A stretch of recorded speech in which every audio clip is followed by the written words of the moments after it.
Hey guys, I'm Virginia Lee. Hi guys, I'm Virginia Lee. I can't say my name. Virginia Lee. Hi guys, I'm Virginia Lee, a passionate filmmaker who wants to take... What is my thing? What is it? I'm Virginia Lee, a passionate filmmaker that what? What?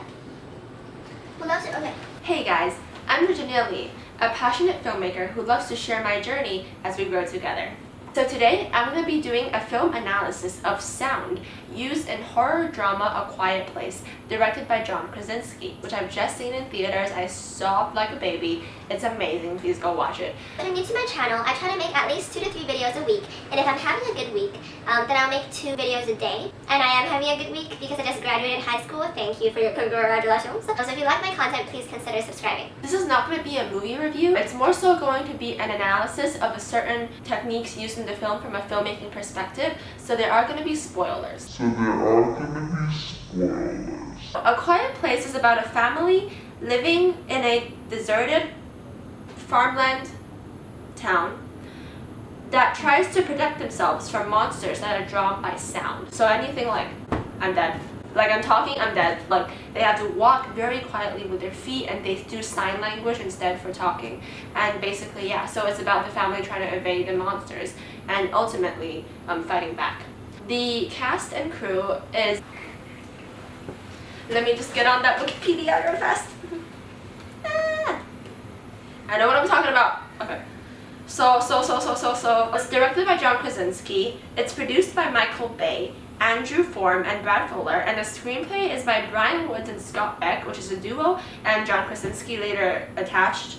It's starring his wife Emily Blunt and the child actress Millicent Simmons, who is actually deaf in real life, and Noah Jupe as the son.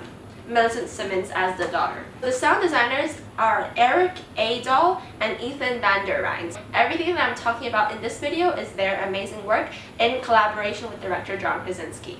The reception of this film is very good. It has 95 fresh on Rotten Tomatoes, and the critical consensus on the site reads, "A Quiet Place artfully plays on elemental fears with a ruthlessly intelligent creature feature that's as original as it is scary and establishes director John Krasinski as a rising talent."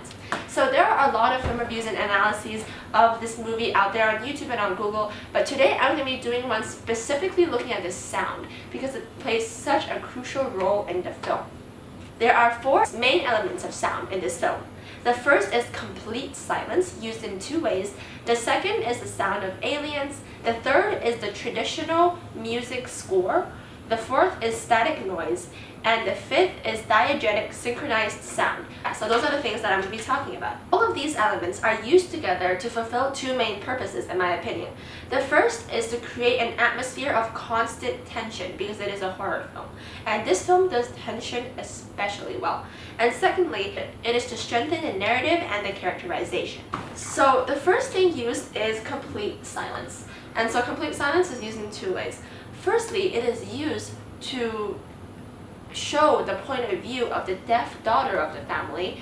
The filmmakers do it in this way. First, they have a close-up of the daughter's face, and then it changes to the daughter's point of view of the world. However, the sound is toned to absolute 0. And both sound designers in an interview said that these moments are their favorite pieces of sound design in the film when there is ironically no sound.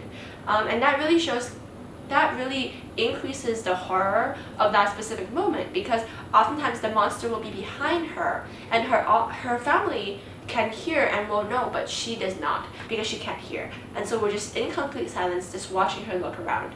And so another thing that the sound designers did is that right before that moment, they would increase the atmospheric sounds of the wind and the trees rustling in order to, when the sound falls, to really have that contrast with the audience.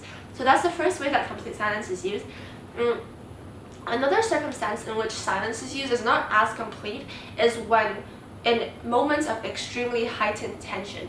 So for example, when they're playing Monopoly in their house and the son knocks over the lamp, there's sound like and there's like fire, right?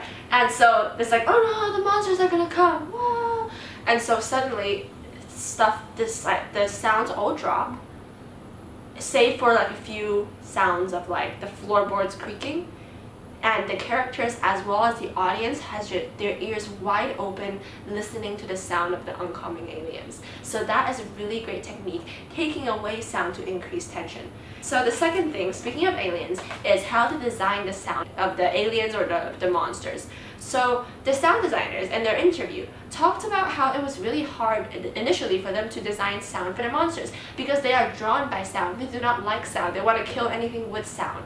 And so they're like, okay, so like, what sound would they make if they don't really like sound? And the sound designers, in collaboration with the visual effects team, they saw that the monsters actually have no eyes. They have like this shell, like a husk for their face, and they decided that the way that the monsters find their direction is actually through echolocation. So they were inspired by bats. So they designed this clicking, like, but like cooler and like more echoey, and it's very reptilian, very insect-like, and that is a very delicate and very specific sound. It's not what you would expect from a monster, like not a roar or anything like that, nothing expected, and that really adds to the realisticness of the film within the confines of the narrative, and that increases the horror as well. It also shows a really good piece of sound design.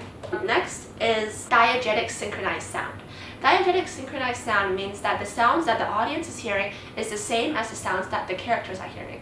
So if there's a song playing in the film and there's actually a person in the film that's singing the song, that would be diegetic because both the audience and the characters are hearing it. If there's a song playing but the characters can't hear it, it's background music, then it's non-diegetic. So during film production, which was done in upstate New York, what the film crew did is that they made sure that while filming, the cast and crew kept completely quiet so that they were actually recording the real sound that the characters make. So this is actually pretty uncommon. In most films, stuff like the sound of footsteps, the sound of drawing an arrow and bow, those things are actually re-recorded in a Foley room post-production. When I was at USC summer school, in my editing class, I actually got to hear a lecture from a sound designer that worked on the Sparta 300 movie, which is a great movie. All of the sounds in there are mostly false. Like the footsteps they did in the room, in the sand later, and so usually it's not real. But for this film, because sound is a huge part of the narrative, where the existence of sound notifies monsters, it's mostly diegetic. That's the third element. Okay, the fourth element is static noise. So this is a spoiler, but basically the way that they eventually defeat the monsters is that the girl opens up her it's like her ear device that her father tried to make for her to help her hear, and the static noise that that device creates actually makes the monsters, like, weakens them because it's like static and it's painful for them. And so the sound designers wanted to show the audience, without actually explaining it of course, that the sound, the static, is painful while not having it actually be too painful for the audience to hear that static noise. And so they had to control the volume of that static at a perfect point. So that once again shows the meticulousness of sound design.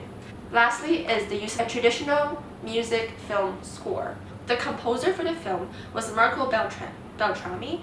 I hope I'm saying that right, but it was done really well. And Krasinski, the director, justified in wanting audiences to remain familiar with watching a mainstream film and not feel like part of a silence experiment. And that's why a traditional music score was also added. Alright, so those are all of the elements of, I think those are 5, not 4.